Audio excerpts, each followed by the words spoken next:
They dated each weekend after that and double dated on graduation night the following June.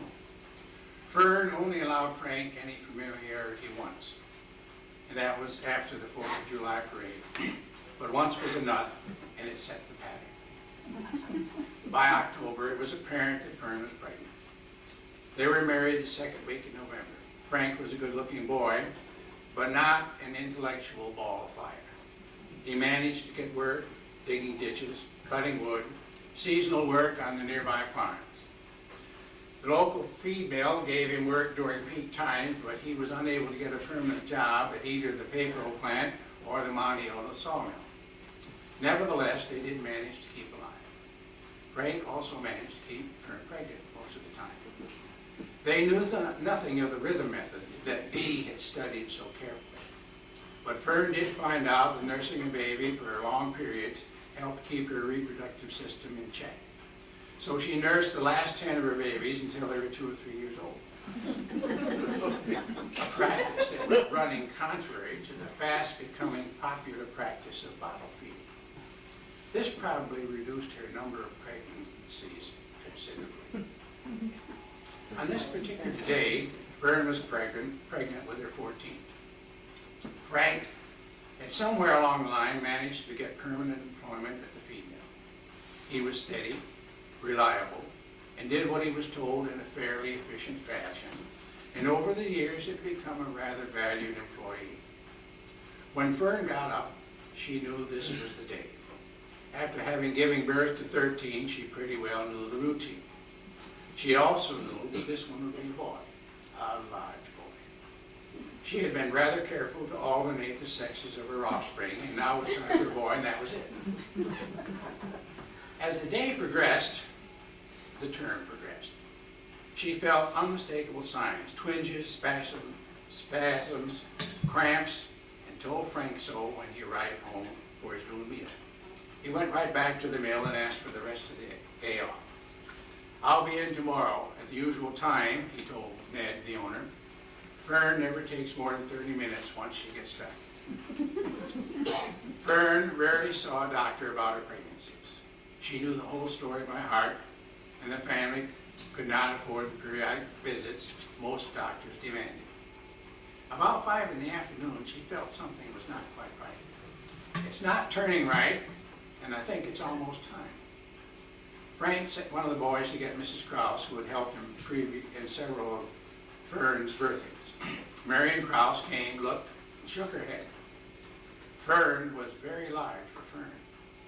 She had never gained much weight in her previous pregnancies. In fact, many times the townspeople were surprised when she pushed a new arrival uptown in their ancient baby carriage. Mrs. Krause began to think it might be a breech birth.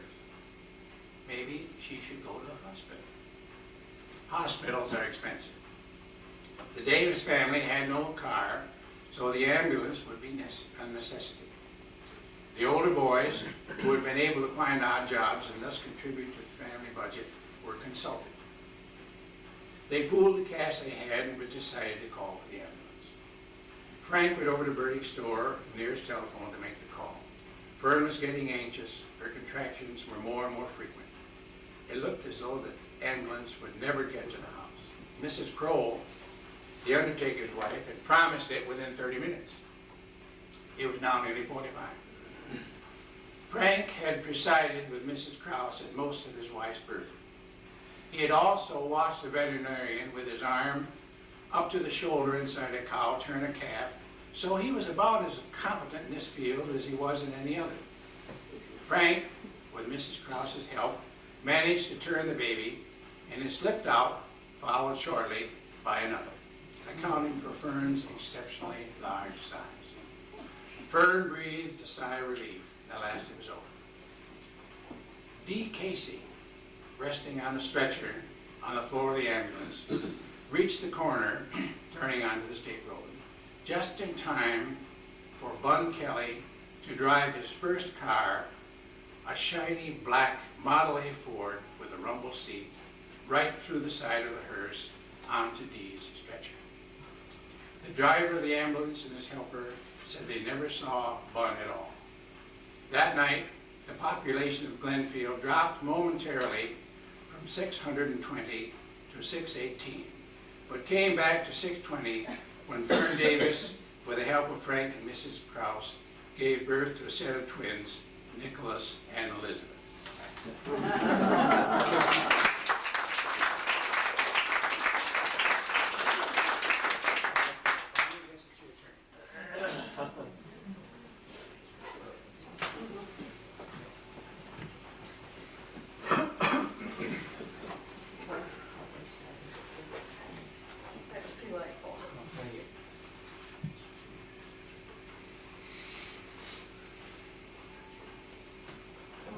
I think I'll start with one that's called In the Beginning.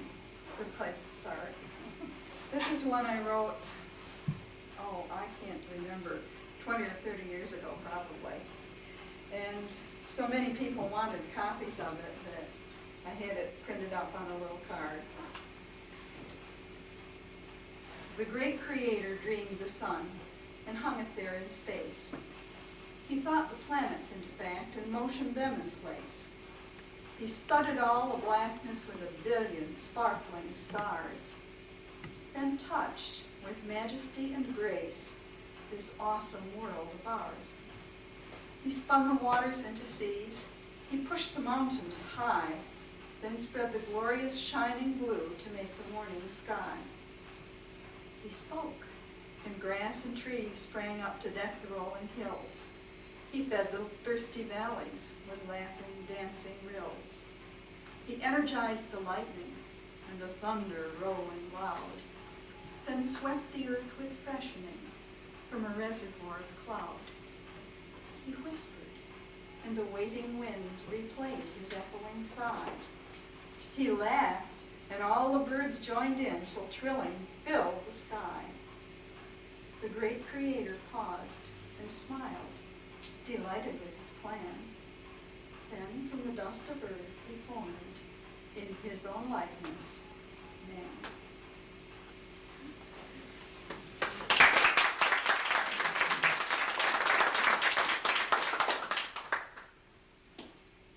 Thank you, but if you want to hold your applause, that's fine.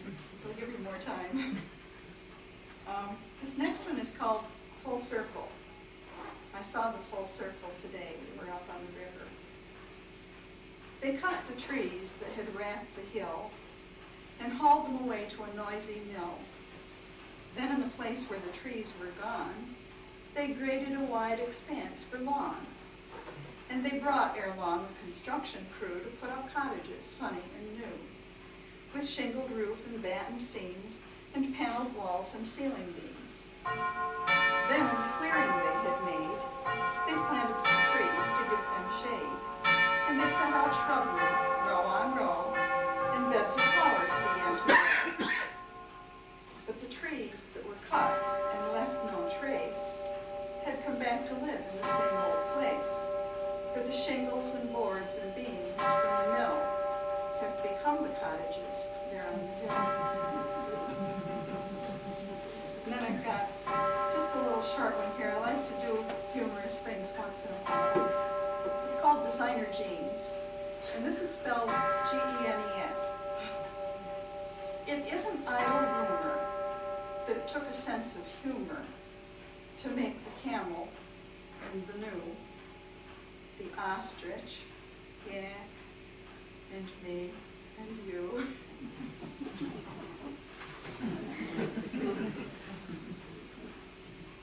The next one is called Dance the Mind's Eye. You have to close your eyes and think about this one. It was sort of experimental. I don't think I ever wrote any other one quite like it. Wheel the great hawk on wings of the morning.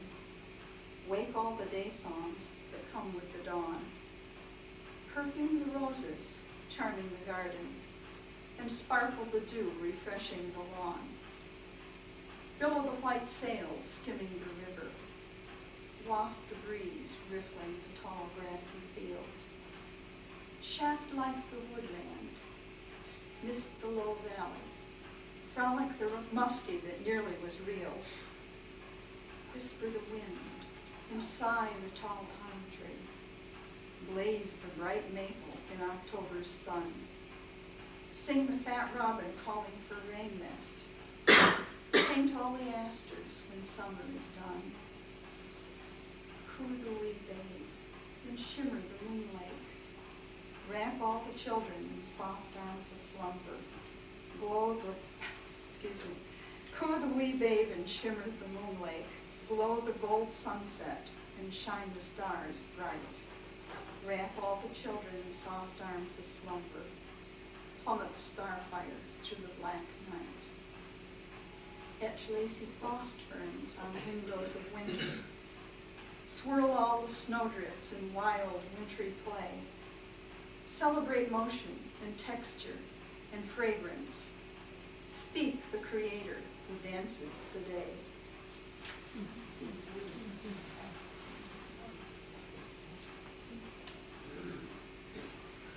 This one I wrote about a picnic we had in Rhode Island when we were visiting our daughters there. We picnicked at the gentle time of day, when pink mist rose and wrapped the shining sun and drew it soft away behind the feathered pines where breezes stirred. And in the rose-lit quietness we heard the splash of children's fun and pounding feet and shouts of frisbee run, and from the blanket cradling baby Joy, the tinkle of her toy. The light breeze lifted heavy heat of day, and from the darkening trees and shore beyond, there drifted silver mist, as grown-ups cleared the picnic scraps away and watched the young ones play and reminisced at dusk at Tucker's Pond. Remember that one, Lynn? This is my daughter. She was one of the people at the picnic. The next one doesn't rhyme at all. I love rhymed poetry, but I don't always write in rhyme. When we lived on the farm, we had a picture window in our dining room that overlooked the valley and the roadside. And I wrote many poems looking out that window. I see below the valley filled with fog, like prehistoric mist, with regal treetops thrusting upward from the billowy blue haze toward clear pink morning sky. Day brightens, the fog retreats, rolling backward toward the river, leaving here and there a wisp of mistiness hovering above the marshy patches in the pasture. Another dawning, another vibrant, changing work of art hangs on my dining room wall, set in a plain white window frame.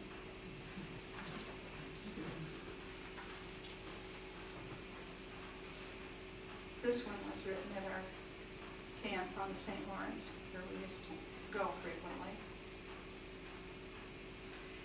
In coolness of dawning, before the day's noises, the deep silent river lay smooth as a pond, and soft in the stillness behind the tall treetops, the rising sun gilded the shoreline beyond.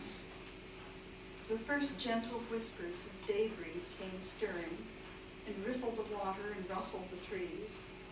And blue, the great heron with effortless motion, curved graceful wingtips and rode on the breeze. A mother brown duck with 9 fluffy babies had often been fed here and swam in for more, and the sheltie, McTavish, waddled down to the river and lapped at the cool waves that lapped at the shore. The noises of daytime came swishing and humming and trilling and squawking and filling my ear. A deep breath of fresh air, a cup of hot coffee, and a glance at the clock put my day into gear.